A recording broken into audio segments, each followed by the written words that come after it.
Hello friends, आज का episode शुरू होता है योनजी से, जो ब्रदर इंशिया से पूछता है, मैं हमेशा तुम लोगों से डीमन क्वीन के बारे में सुनता हूँ, लेकिन क्या तुमने डीमन क्वीन को देखा?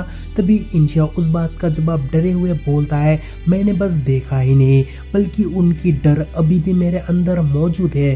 तभी वो सुनकर योनजी बोलता है, मतलब? तभी इंशिया थमसा जाता है और बोलता है कि वो आंखें, और फिर वो आगे बोलता है, कुछ साल पहले मैंने उन आंखों को देखा और मैं अभी भी जब उनके बारे में सोचता हूँ तो मेरी शरीर ठंड पर जाती है। और फिर आगे वो उस दिन का सिनारियो याद करके बोलता है, शी इज वेरी रूथलेस। और तभी हमें कुछ साल पहले हुई घटनाओं का एक फ्लैशबैक देखने को मिलता है, जहाँ हमें पता लगता है डीमन एम्पायर के गायब होने के कारण डीमन क्वीन को गद्दी संभालना पड़ा।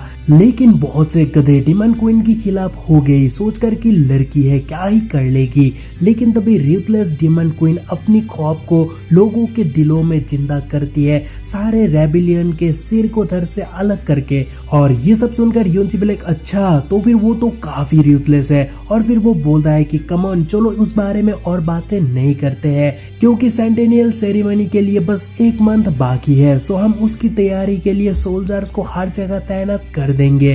एंड देन दोनों भाई पीने के बाद घर आकर सोने के लिए लेट जाते हैं। लेकिन योनजी को नींद नहीं आता, सो वो बोलता है कि कोई नहीं, चलो रात का फायदा उठाकर फैंटम लाइट की प्रैक्टिस करे। और फिर वो उस पर लग जाता है, जो कि देखने में काफी शानदार था। और जैसे ही वो एक ओल्ड मैन के पास से तेजी से गुजरता है, तभी ओल्ड मैन जो प्रेशर के कारण रिएक्शन देता है वो कुछ ज्यादा ही फनी है।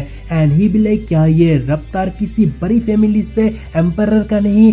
खैर, ओल्ड मैन को छोड़कर आगे बढ़े तो योनजी अपने रफ्तार से दो और गार्ड को डरा देता है। तभी छोटी एंड जेस्मिन नींद से उठकर योनजी से पूछते हैं, इतने रात में भला कहाँ जा रहे हो? चाहे योनजी बोलता है कि मुझे याद है, इंशिया ने कहा था golden crow thunder valley demon empire city के नॉर्थ की दिशा में है। एंड बाय द वे मैं उसी को देखने उसी दिशा जा रहा हूँ, क्योंकि वो जगह डीमन इल्यूजरी रियल्म की सबसे ज्यादा इम्पोर्टेंट जगह में से एक है, क्योंकि वहाँ यहाँ तक 12 फैमिलीज भी घुस नहीं सकते, और अगर घुस भी गया तो बाहर नहीं निकल सकेंगे। जो सुनकर जेस्मिन बोलती है, तब तो उस जगह को बहुत से पावरफुल शख्स निगरानी कर रहे होंगे। सो क्या तुम्हें वहाँ जाकर उनके सामने घुटनों पर आना है? चाहे योनजी बोलता है कि डोंट वरी, मैं किसी के नजरों में नहीं आऊंगा।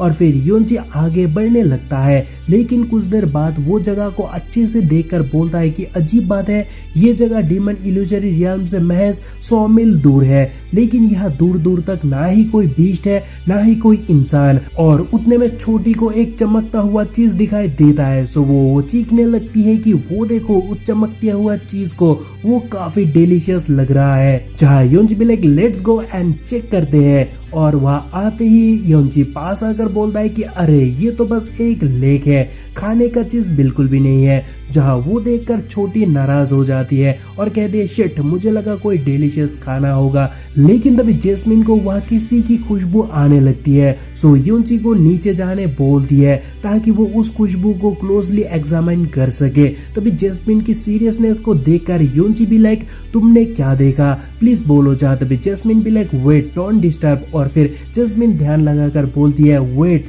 लेक का सेंड कोई और नहीं बल्कि गोल्डन क्रो की है। जहाँ योनजी भी लाइक, क्या गोल्डन क्रो? जहाँ तभी जेस्मिन कह दे कि मेरे 80% गेस सही है, शायद कोई है जो गोल्डन क्रो की पावर को कंट्रोल कर रहे हैं और लेक के मदद से इंटरनल राइट को शांत रख रहे हैं। और वो पर्सन गोल्डन क्रो बुक को प्रैक्टिस नहीं करते हैं, नहीं तो ये नहीं होता। और तभी जेस्मिन फील कर लेती है कि वहाँ कोई पावरफुल शख्स आ रहे हैं। सो वो योनजी को सिपने बोलती है, कह करके छुप जाओ, कोई आ रहे हैं। और वो शख्स बहुत ही ज्यादा भयंकर पावरफुल है। तभी उस पर्सन के अपीयरेंस से योनजी की पॉइजन प्लांट्स भी रिएक्ट करने लगता है, जो देखकर योनजी पागल सा होकर बोलता है, क्या तुम्हें भी लगता है कि वो ऑसम है? एंड तभी जेस्मिन भी लाइक, ओए छिप जा, क्या तुझे लगता है कि तेरे पास बहुत लंबी जिंदगी है? जो सुनकर भाई आकर झाड़ में छुप जाता है, लेकिन किसी को भी वहाँ ना देख पाने के कारण वो जेस्मिन के टिंगल पर शक करने लग जाता है। जहाँ जेस्मिन भी लाइक, ओए तुझे क्या लगा, मुझसे मिस्टेक हुआ, सो बाहर चले जा। जाओ और खुद देख लो अगर हिम्मत है तो।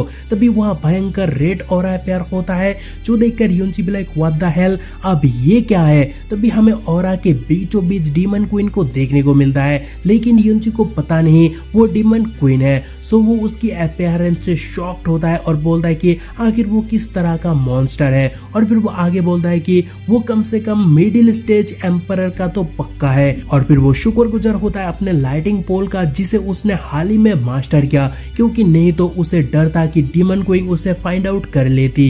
तभी डीमन क्वीन को देखने को मिलता है जो बोलती है लगता है यह कोई नहीं है। और ये कहने के बाद वो धीरे धीरे नीचे आकर कपड़े खोलकर लेक पर उतरती है, जो यूनची को देखने में काफी मजा आ रहा है। तभी डीमन क्वीन के हाथों में आग देखने को मिलता है and she started some kind of practice. और तभी वो देखकर यूनची भी लाइक हाँ यही तो चाहिए था।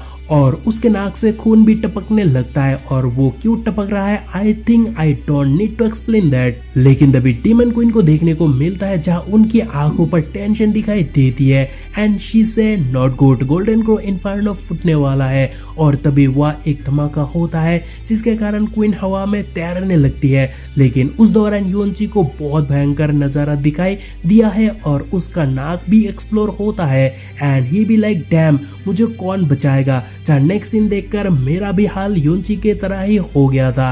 खैर तभी अपने आप को फिर से शेप में लाकर क्वीन कहती है नो मुझे इस पर काबू पाना ही होगा। लेकिन टर्की यूनची से रहा नहीं जाता तो उसने वहां कुछ बक ही दिया, जो सुनकर क्वीन भी like who and she prepared a very ruthless water dragon attack, जो देखकर यूनची भी लाइक मर गया। इस वाटर ड्रैगन में तो एम्परर जितना ताकत है, सो वो क्या बिना पूछे मुझे मारना चाहती है। और ये कहने के बाद Yunchi start to run but queen with savage face कहती है भागना है तुझे। और तुरंत वो कपड़े को पहनकर तेजी से यूनची के पास आ जाती है, जो देखकर यूनची भी लाइक इतना तेज नो डाउट ये मिड स्टेज एम्परर स्ट्रेंथ है। और तभी क्वीन सामने आकर खड़ा होती है, चाहे यूनची सिर खुजाकर बचने के लिए अचानक से गुड इवनिंग बोल देता है but queen is damn angry. और उसकी फेस पर मर्डरर ऑरा देखकर यूनची भी लाइक बाप रे आज से पहले मैंने जितना भी मर्डरर ऑरा देखा ये उन सब से काफी ज्यादा खतरनाक है। और वो समझ जाता है कि वहां से वो भाग नहीं सकता, सो वो अपने टैलेंट को इस्तेमाल करने के बारे में सोचता है। और आपको तो पता ही है भाई का स्पेशल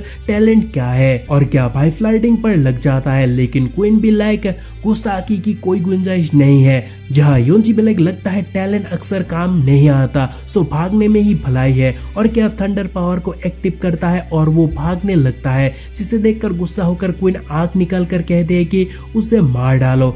जहाँ तभी वो देखकर Yunchi like holy shit this girl is crazy. और तभी यूनची के ऊपर लावा के बारिश होते हैं एंड देन सीन चेंज होने पर क्वीन को देखने को मिलता है जहाँ वो कहती है अनबीटेबल एंड शी से कोई तो आ रहा है। और तभी यूनची जमीन के अंदर से बाहर आता है और बोलता है ये तो गुस्सेल जंगली बिल्ली है। जहाँ तभी जैस्मिन कहते हैं कि कम से कम 5 लोग इस ओर आ रहे हैं, सो अगर तुम्हें जाना नहीं तो सुपना होगा। और तभी बाहर आकर फैंटम बाहर एक्टिव करके भाई बोलता है लेट्स गो। उसके बाद हमें 5 लोगों को वहां देखने को मिलता है, जिनमें से एक बोलता है कि वो यहाँ का एटमॉस्फेयर चाहता है, दूसरा बोलता है कि ज्यादा सवाल मत पूछा करो आगे बढ़ो। एंड देन वो लोग भी निकल पड़ते हैं। देन हमें टाइम जंप देखने को मिलता है। आई मीन जनवरी मंथ खत्म होने को हो रहा है और जल्दी सेंटेनियल सेरेमनी शुरू होने को है, सो पूरा देश खुश है। तभी हमें यूनची के पापा को देखने को मिलता है जो कुछ सोचकर परेशान दिख रहा है, जो देखकर यूनची पूछता है कि डैड क्या हुआ। जहाँ आज का ये शानदार एपिसोड खत्म होता है, सो मिलते हैं अगले एपिसोड में जहां और भी बहुत कुछ है। तो मिलते हैं उस एपिसोड में, उसके लिए स्टे ट्यून्ड रहना, बाय।